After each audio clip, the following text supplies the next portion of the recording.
Senator Antiveros is recognized. Salamat, Mr. Presiding Officer.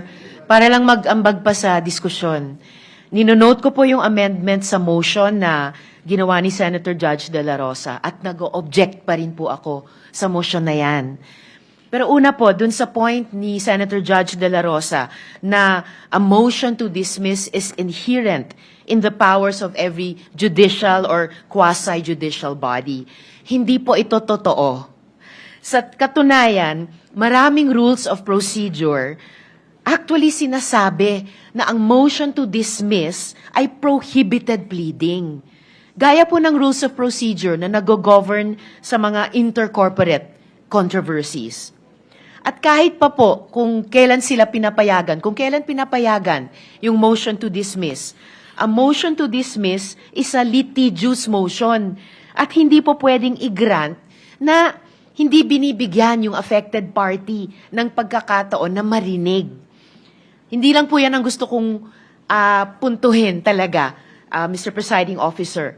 The one-year bar rule has already been clarified in the case of Gutierrez versus House of Representatives Committee on Justice, GR number 193459, February 15, 2011, gaya ng kinote din ni Senator Judge Poe.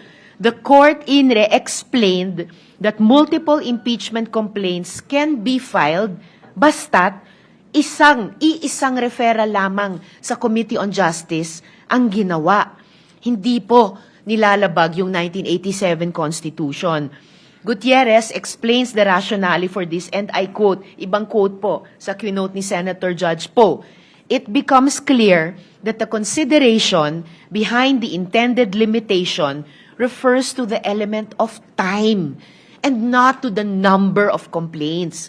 The impeachable officer should defend himself in only one impeachment proceeding so that he will not be precluded from performing his official functions and duties. Similarly, Congress should run only one impeachment proceeding so as not to leave it with little time to attend to its main work of lawmaking.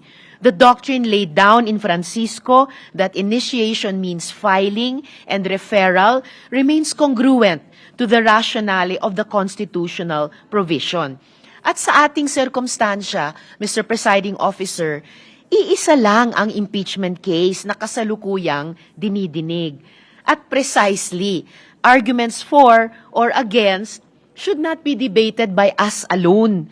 Kaya nga po't inuulit ko yung posisyon ko na respetuhin natin ang due process at bigyan yung parties ng oportunidad madinig at oras, panahon, isumite yung comments sa isyung ito.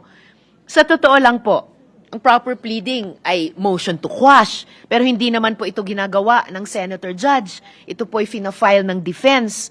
Pareho sa Estrada, impeachment, at Corona, impeachment. Motions to quash were filed by the defense before the impeachment trials.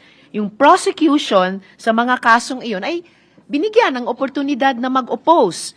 At pagkatapos ng lahat ng iyan, ang impeachment courts ay dinismiss yung motions to quash on the basis of presumption of regularity and parliamentary courtesy. Mr. Presiding Officer, keso motion to dismiss o motion to remand, isa lang po yan. O motion to return, iisa lang po iyang lahat. It is an effective termination of the impeachment. Remanding is a functional dismissal. Return is a functional dismissal. Para po sa akin, parang dinribble natin ng matagal tapos ipapasa natin ulit ang bola. Hindi po kailangang ibalik ang articles of impeachment sa House of Representatives para hingin ang sagot nila sa isyung ito. Kailangan lang po silang hingan ng komento. Asking the defense to comment fulfills this. Payagan lang natin sila mag-submit ng compliance. That's it. Salamat po, Mr. Presiding Officer.